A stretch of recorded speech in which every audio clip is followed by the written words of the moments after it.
இன்றைக்கி இந்த வீடியோவில் சட்டுன்னு ஈஸியாக செய்யக்கூடிய கிறிஸ்பியான ஒரு ஈவினிங் ஸ்நாக்ஸ் ரெசிபி எப்படி செய்யறது தான் பார்க்க போகிறோம். அதுக்கு ஒரு மிக்சிங் பவுலில் 1 கப் அளவு அவல் சேர்த்துட்டு தேவையான அளவு தண்ணி விட்டு நல்லா 2 முறை அலசி தண்ணியை ஒட்ட வடியை விட்டு எடுத்துகிட்டு வந்துடலாம்.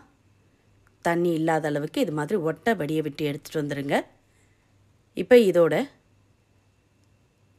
1/2 கப் அளவுக்கு தயிர், 1 கப் அவல் எடுத்தோம், அதே கப்பில் 1/2 கப் அளவுக்கு அதிக புளிப்பில்லாத தயிராக சேர்த்து நல்லா கலந்துக்கலாம். அவல் தயிர்லேயே நல்லா ஊறி சாஃப்டாகட்டும். அப்படியே ஒரு 5 நிமிஷம் ஊறட்டும். அப்படியே ஒரு பிளேட் போட்டு மூடி வச்சிடலாம். நல்லா தயிர் எல்லா இடம் பரவற மாதிரி நல்லா கலந்துட்டு மூடி வைங்க. அப்படியே ஒரு 5 நிமிஷம் ஊறட்டும். இப்போ ஊறின பிறகு திறந்து பார்த்துக்கலாம். அவல் தயிர் எல்லாத்தையும் உறிஞ்சி நல்லா சாஃப்டாகவும் திக்காகவும் எடுத்து பாருங்கள். இப்போ இதை அப்படியே மிக்ஸி ஜாரில் மாற்றிக்கலாம். எல்லாத்தையுமே மிக்ஸி ஜாரில் மாற்றிக்கங்க. மாற்றிட்டு எக்ஸ்ட்ரா ஒரு 1/2 கப் அளவுக்கு தண்ணி சேர்த்து நல்லா இதை மைய அரைச்சி எடுத்துகிட்டு வந்துடலாம். 1 கப் அவல் எடுத்தோம், அதே கப்பில் 1/2 கப் அளவுக்கு தண்ணி சேர்த்து இந்த அளவுக்கு நல்ல மைய பேஸ்ட்டாக அரைச்சி எடுத்துகிட்டு வந்துடலாம். இப்போ அரைச்சி எடுத்த மிக்ஸிங்கை ஒரு பவுலில் மாற்றிக்கலாம். மிக்ஸி ஜார்லேருந்து நல்லா ஒட்ட வச்சு விட்டு சேர்த்துக்கங்க. தண்ணிலாம் அலசி ஊற்ற வேண்டாம். இந்த அளவுக்கு நல்லா திக்காகவே வச்சு விட்டுக்கலாம். சேர்த்துட்டு இப்போ இதோட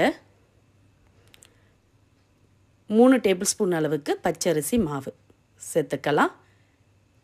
இது அவலில் இருக்க ஈரத்தை எல்லாத்தையும் உறிஞ்சி நல்லா கொஞ்சம் திக்கான பதத்துக்கு வரும். நல்லா கிறிஸ்பியாகவும் இருக்கும். இப்போ இதோட தேவையான அளவு உப்பு சேர்த்து நல்லா கலந்துக்கலாம். அரிசி மாவு சேர்த்து கலந்ததுமே நல்லா கொஞ்சம் திக்கான பதத்துக்கு வருங்க. நல்லா இது மாதிரி ஸ்பூனால் நல்லா அடித்து விட்டு கலந்துக்கங்க. அப்போ தான் கட்டிகள்லாம் இல்லாமல் அரிசி மாவும் உப்பும் நல்லா ஈவனாக எல்லா இடமும் நல்லா கலந்து மாவு நல்லா திக்காக வந்திருக்கு பாருங்கள். இப்போ இதோட ஒரு 1/2 டீஸ்பூன் அளவுக்கு ஜீரகம், கூடவே பொடியாக கட் பண்ண 2 பச்சை மிளகா, கூடவே ஃப்ரெஷ்ஷான கருவேப்பிலை மல்லி இலைகள் சேர்த்துட்டு அதையும் நல்லா கலந்துக்கலாம். இதில் வெங்காயம் சோடா உப்பு எதுவுமே சேர்க்க தேவையில்லைங்க. சிம்பிளாக இதை மட்டும் சேர்த்து செஞ்சிங்கனாலே நல்ல சுவையாக இருக்கும். இப்போ எல்லாத்தையும் சேர்த்து நல்லா கலந்துட்டு இப்போ இதிலேருந்து கொஞ்சம் கொஞ்சமாக எடுத்து சின்ன சின்ன போண்டாவாக போட்டு பொரித்து எடுத்துக்கலாம். அதுக்கு பவுலில் கொஞ்சமாக தண்ணி எடுத்துக்கங்க. கையை தண்ணியில் நனைச்சிட்டு இது மாதிரி எடுத்திங்கன்னா உங்களுக்கு ஈஸியாக எடுக்க வரும். கையிலே ஒட்டி பிடிக்காமல் இது மாதிரி உங்களுக்கு எந்த ஷேப்பில் வேணுமோ சின்ன சின்னதாக போட்டு பொரித்து எடுத்துக்கலாம். ரொம்ப டீப் ஃப்ரை பண்ண தேவையில்லைங்க. இது மாதிரி கொஞ்சமான எண்ணெயிலே பொரித்து எடுத்துக்கலாம். இது மாதிரி ஒன்றோடு ஒன்று ஒட்டாமல் எட்ட எந்த அளவுக்கு சேர்க்க முடியுமோ அந்த அளவுக்கு சேர்த்து 30 செகண்ட் ஆனதும் ஈவனாக எல்லாத்தையும் திருப்பி விட்டுக்கலாம். நல்லா ஒரு சைடு செவந்திருக்கு.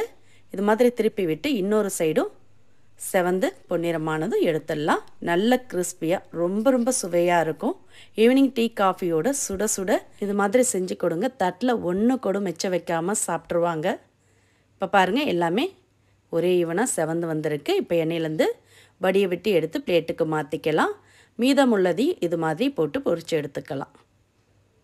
வீட்டில் இருக்கக்கூடிய சிம்பிளான பொருட்களை வச்சு ரொம்ப சுவையான நல்ல ஒரு டீ டைம் ஸ்நாக்ஸ் ரெடி ஆகிடுது. இந்த மழைக்கு சூடாக இது மாதிரி செஞ்சு கொடுங்க. இன்னும் வேணும் கேட்டு வாங்கி சாப்பிடுவாங்க. நீங்களும் இதே மாதிரி இதே அளவுகளோட ஒரு முறை ட்ரை பண்ணி பாருங்கள். ட்ரை பண்ணி பார்த்துட்டு உங்களோட கருத்துக்களை கமெண்டில் தெரிவிங்க. இதுக்கு பெருசாக சைடிஷ்லாம் எதுவுமே தேவையில்லைங்க. இதை அப்படியே சாப்பிட்லாம். நீங்கள் விருப்பப்பட்டீங்கன்னா டொமேட்டோ சாஸ், டொமேட்டோ கெச்சப் தொட்டு சாப்பிட்டிங்கன்னா இன்னும் அருமையாக இருக்கும். இந்த ரெசிபி உங்களுக்கு பிடிச்சிருந்தால் வீடியோக்கு ஒரு லைக் கொடுங்க. ஃப்ரெண்ட்ஸ் அண்ட் ரிலேட்டிவோடு இந்த வீடியோவை நிறைய ஷேர் பண்ணுங்கள். மறக்காமல் நம்மளுடைய சேனலையும் சப்ஸ்கிரைப் பண்ணிவிடுங்க. நன்றி, வணக்கம்.